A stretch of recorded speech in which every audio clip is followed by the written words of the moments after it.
এই কারণে যাওয়ার জায়গা নাই বিদায় এখানে পড়ে রয়েছি। যদি কেউ সময় ব্যক্তি হয় যে না আমি মেয়েটার ভালো করবো, মেয়েটার একটা বিয়ে দেবো, যদি নিয়ে যেতে চাই তাহলে তার সাথে চলে যাবো। দেশের সর্ববৃহৎ পল্লী এই দৌলতদিয়ায় অবস্থিত।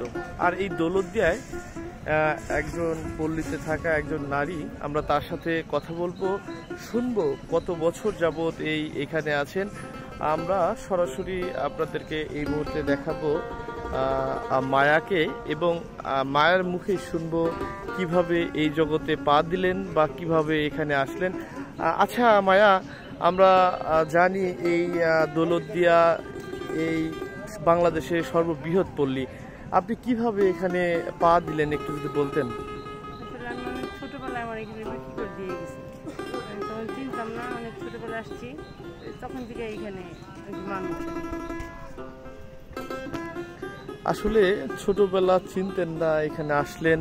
আপনি এর পাশাপাশি বাংলাদেশের কোথায় কোন কোন পল্লীতে গিয়েছেন বা থেকেছেন? না, আমি কোনো পল্লীতে যাইনি, এটাই আমার ফার্স্ট পাড়া, এখানেই আমি বড় হয়েছি, এখানেই আমি থাকি, অন্য কোনো পাড়ায় যাই।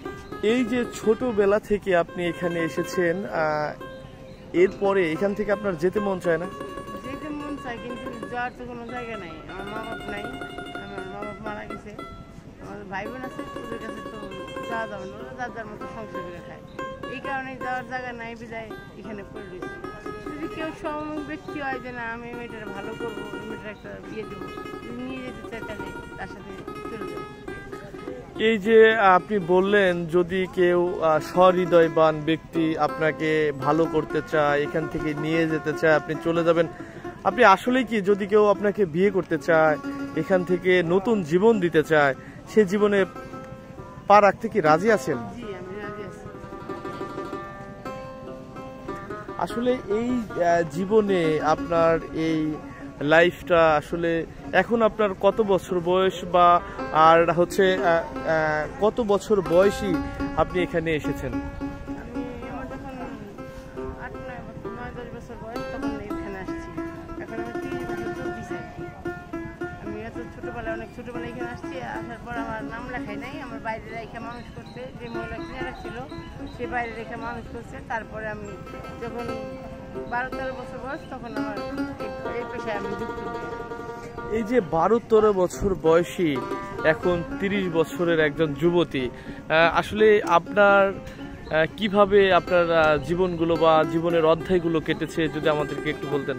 সুখে দুঃখে, অনেক সময় কষ্ট, অনেক সময় দুঃখ, সব কিছু মিলাই আমার জীবনটা কাটছে। এখানে থাকি, কষ্ট নিয়েই থাকি, সুখ নিয়ে তো থাকি না। এই যে সকাল হলে বাইরের টাকার চিন্তা, ঘর ভাড়া, খাওয়া, নিজের খরচ, এইগুলো নানা কিছু নিয়ে চিন্তা করে সকালবেলা ঘুমাই, রাত্রিবেলা ঘুমাই, সকালবেলা উঠি, এভাবেই দিন যাচ্ছে। আস্তে আস্তে যেভাবে যত ইয়ে হচ্ছে আস্তে আস্তে এইভাবে দিন যাচ্ছে, এখন কষ্টেই দিন যাচ্ছে অনেকটা।